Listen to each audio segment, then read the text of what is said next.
Today on the Women Mind the Water Artemis series, I am pleased to welcome Blue deGersigny, a plastic artist and designer. Blue lives in South Africa, a country quite literally at the southern tip of the African continent. It is a country with nearly 3,000 kilometers or 1,800 miles of coastline, bordering the Indian, South Atlantic, and Antarctic oceans. From the beaches near her home, Blue collects colorful plastic and transforms it into eye-catching wearable art. Her intention is to make people aware of plastic debris and to pick it up rather than walk by it. The Women Mind the Water Artemis series podcast on WomenMindTheWater.com engages artists in conversation about their work and explores their connection with the ocean. Through their stories, Women Mind the Water hopes to inspire and encourage action to protect the ocean and her creatures. My guest on the Women Mind the Water Artemis series today is Blue deGersigny. Blue works for many years as a textile designer until she realized she wanted to be an artist working with found objects. Originally, Blue collected natural objects like bone, driftwood, and stone. Eventually, she was attracted to the colorful plastic that littered the beaches. Today, her work is created almost entirely of plastic. I cannot emphasize enough that listeners should watch the video version of this podcast on WomenMindTheWater.com. Blue creates eye-grabbing wearable art. After seeing one of her posts on Instagram, I knew I had to have her on this podcast. Welcome, Blue. I want to apologize in advance for any and all mispronunciations. I imagine that for most of my listeners, as it is for me, South Africa and its place names are unfamiliar. In preparing for our interview, I learned a great deal about South Africa. For example, I learned that South Africa is bordered on the north by Namibia, Botswana, Zimbabwe, and Mozambique. I was surprised to learn that the countries of Lesotho and Eswatini, formerly Swaziland, lie within South Africa's borders. Let's begin by having you give me a brief description of the South Africa you know. Blue, would you describe for me the coastline you frequent? Thank you for having me, Pam. Yes, you're right. We are right down here. Just an hour from where I live is Cape Agulhas, which is in fact the most southerly point in Africa, which is where the Atlantic and the Indian Oceans meet. I'm incredibly fortunate to live in such a beautiful part of our country, which is also home to one of the world's whale watching and shark cage diving meccas. In fact, just a few hundred meters behind me is our Clanby Harbour. Clanby translates into English as small bay, which is where the boats go out. And it's amazing to see that the foreigners have returned after the quiet of COVID, and that people are getting their livelihoods back. My dogs are incredibly badly behaved, so we tend to walk them in slightly more isolated areas where the most that we'll see is a single fisherman or a group of abalone poachers, which is quite common in our parts. I actually Googled what a group of poachers is. The collective noun is a tsunami, so that was interesting. But no matter where I walk or who I see or how pristine it might look, there's always plastic to collect, sometimes so much of it that it can feel quite overwhelming. We're going into summer now, although you wouldn't think it today because it's been pouring with rain, so a little different to where you are. Thank you. So tell us a little bit about your journey as an artist. Since it is obvious from Instagram that you have a strong design aesthetic, I'd like to know how your background in industrial design has shaped your art. So I think there are many aspects that have shaped the current art that I do. I studied textile design as a matric subject at school and then worked as a textile designer after that. It was only some years later, after being overseas for a while, that I started studying, when I did industrial design, but somehow landed up choosing graphic design as a career. So in my sculptures, I certainly lean towards the industrial side of me, yet when I photograph them up close, parts of them have such a huge graphic quality for me, and with the graphic quality I can imagine making textiles out of them. So all three of these disciplines have found their way into my art. Have you always lived along the beach? How has this aspect of your life shaped your art and philosophy about art? I've tried to always be beside the sea. I haven't always lived next to the sea, no. It's certainly where I'm the happiest. I love the openness, and somehow I feel I breathe better when I'm near the sea. I know that swimming in the sea is surely one of my greatest pleasures in life. Living here affects my art in that I work with found objects. Beach found objects are so abundant, they're interesting, and I even find the plastic incredibly beautiful. Now, of course, I'm committed to cleaning up plastic along our coastline, so the cleaning and my art are completely inseparable at the moment. So after a career in graphic art, you say you realized you wanted to be an artist working with found objects. What is the difference between working as a graphic artist and as an artist working with found objects? Using my hands, I guess, working three-dimensionally, being able to touch and feel, to look at things from different angles. Some of the plastics that I work with have incredible texture, especially those that have been in the water for a long time. Also, I have no clients that I need to, clients with specs that I need to follow. So I have no restrictions. And because I work so organically, so much by feel with little or no intention most of the time, it suits me to work alone without someone else needing an outcome or having expectations of me. When you were working as a graphic artist, did you develop a business plan for your pivot to work as an artist using found objects, or did you simply follow your heart? Pam, I wish I was capable of making a business plan. It just doesn't seem to be in my DNA. So yes, I followed my heart. I was very lucky to have a supportive husband at a time in my life when my confidence wasn't that great. But I certainly have never looked back. Very nice. You began by collecting natural objects like bone, feathers, and stone. Did you use those in the same manner you now use plastic, or did you create a different sort of art?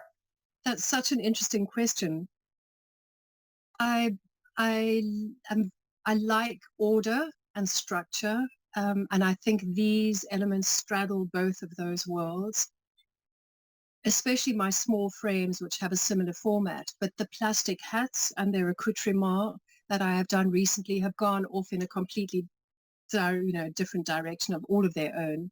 Some of the hats are quite rigid and symmetrical, but others are a lot more free and organic, which I didn't see in my natural work, which is somewhat unexpected for me. Talk to me about redefining your art from natural to plastic found objects. What drove the change and how did it change your art? I joined Instagram a couple of years ago to showcase what I then called organic art, my quiet, natural art. And quite early on, an artist from Porto in Portugal started following me. In fact, it was Ricardo, who was the same artist that Suzanne in Fiji, Interesting. that inspired Suzanne from one of your earlier podcasts. His incredible work is 100% plastic and hugely colorful, and I wondered why he had started following me. I scrolled right down to the beginning of his Instagram feed, and then I understood, because he had a thing for driftwood too, and he laid it out in a way that I loved. So there was driftwood, and then all of a sudden there was plastic in his world, in his work, and lots of it. And that was that for me. It was literally as simple as that. The next day I went to the beach and I looked for plastic. Plastic that up until that day I would have walked past and been completely oblivious to. It was a huge transition for me, and transitioning from naturals to plastic, you can imagine, certainly wasn't that easy.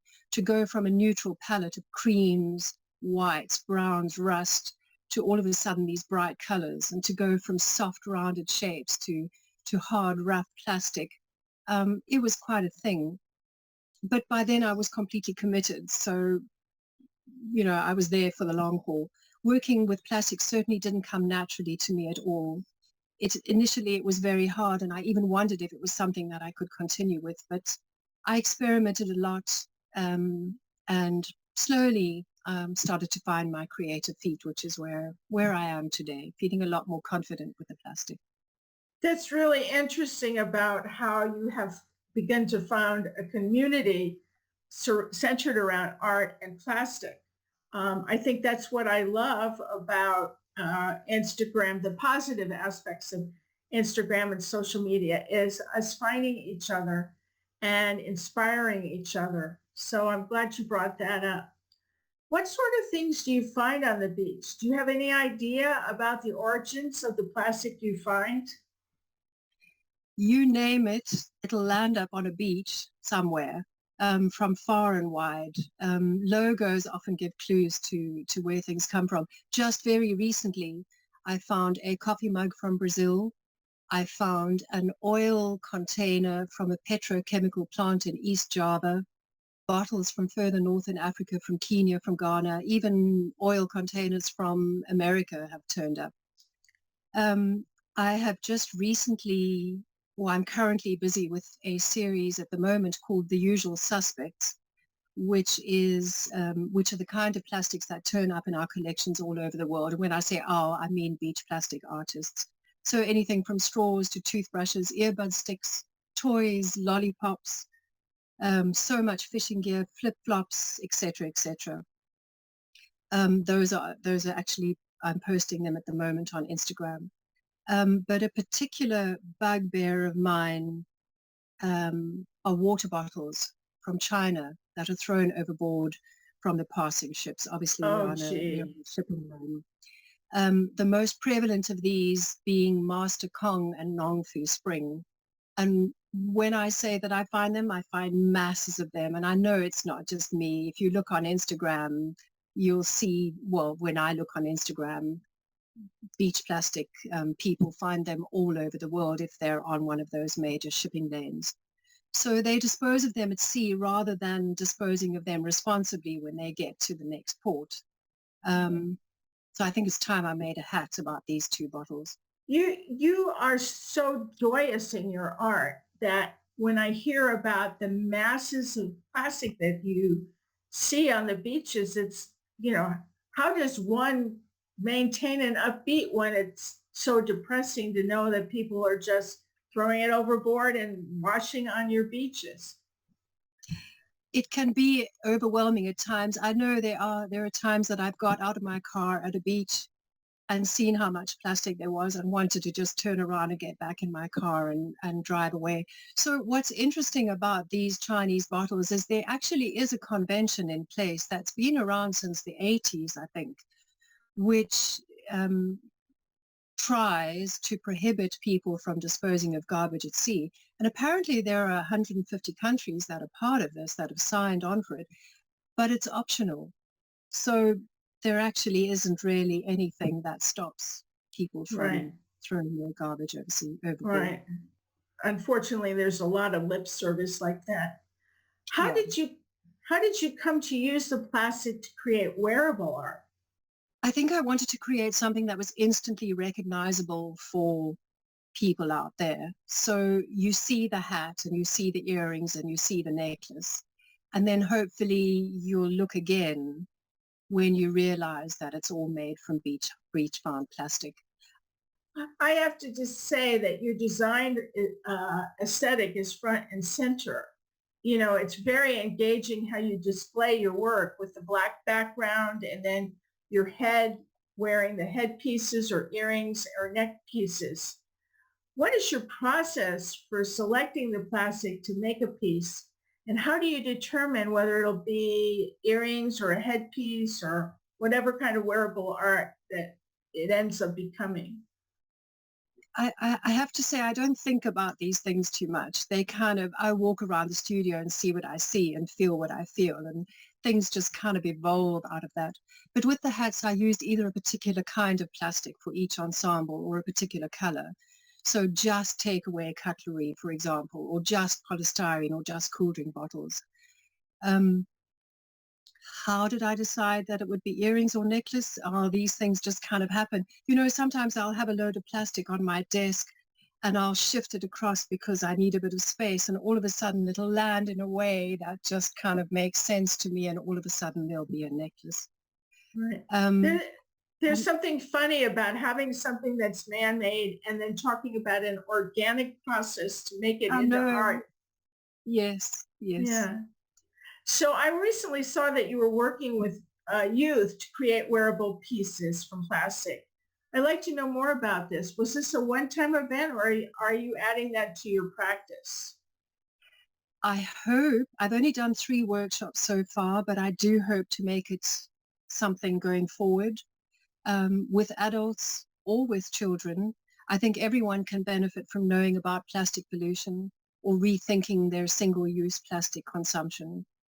It's not an age-specific thing, but I look forward to doing more of them. So finally, Blue, I'd like to ask you if you have a call to action for us. What message would you like to leave with us? And it's such a big question, but quite simply,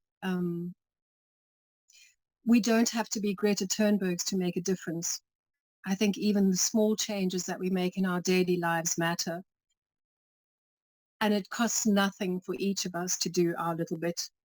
I do get messages in my inbox when people say they'll never walk on the beach again without picking up the plastic, or how I've changed their way of looking at the world or something. And well, that's why it's done, why I do it, I suppose. Right. So, I mean, exactly. If Ricardo could do it so simply for me, then hopefully I can do it so simply for others. That's all we can hope for, is making a little ripple. I know that wherever we turn in our lives, we are confronted by plastic, and I can't see that changing much in our lifetime, or in my lifetime. But what I can change is my attitude to single-use plastic. I follow the American actress Amy Aquino. I don't know if you know her from watching the series Bosch, although on Instagram she's called Aquino Amy, and she inspires me no end. She has this way of sharing her tips about finding alternatives to single-use plastic in the most open and honest and straightforward way, and she always makes me want to do better in terms of single-use plastic. She's definitely worth a watch. And in terms of beach plastic, there are hashtags out there, 2-minute beach clean or take 3 for the sea, which talk to how simple it can be. 2 minutes of your time is all it could take, or just pick up 3 pieces and then dispose of them, or give Sea Life a Hand or Plastic Fishermen, which make it a bit more fun, where you pick up the plastic and you shape it into a hand, or you shape it into a fish and then dispose of it, just to make it a little bit lighter. It doesn't matter how you do it or how much time you spend doing it, just that you do it. Well, I love talking to you. I wish we lived closer, because I think we're sisters in this, and I would have a lot of your jewelry. I think the world of what you're creating. But I want to thank you from my heart for being on the Women Mind the Water Artivist Series podcast. I hope listeners have gained a new view of our world, plastic, the ocean, and the role artists can play in shaping the conversation. I'd like to remind listeners that I have been speaking with Blue deGersigny for the Women Mind the Water Artivist Series podcast. The series can be viewed on WomenMindTheWater.com, Museum on Main Street, and YouTube. An audio-only version of this podcast is available on WomenMindTheWater.com, on iTunes and BuzzFeed. Women Mind the Water is grateful to Jane Rice for the use of her song, Women of Water. All rights for the Women Mind the Water name and logo belong to Pam Ferris-Olson. This is Pam Ferris-Olson.